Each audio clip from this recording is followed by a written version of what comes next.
துரோணர் எப்படி கௌரவர்களுக்கும் பாண்டவர்களுக்கும் ஆசிரியராக ஆனார் என்று உங்களுக்கு தெரியுமா?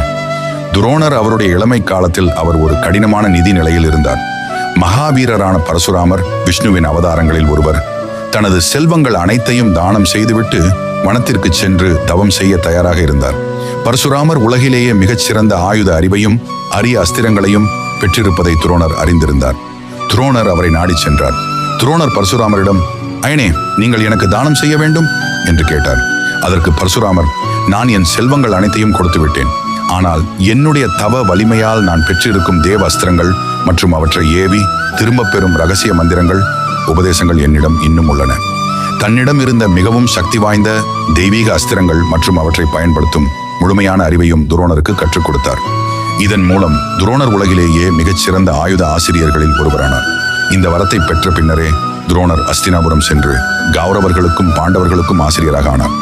இது போன்ற மகாபாரதத்தின் ரகசியங்களை பற்றி தெரிந்து கொள்ள நம்ம சோழன் மித்ஸ் சேனலை சப்ஸ்கிரைப் செய்து கொள்ளுங்கள்.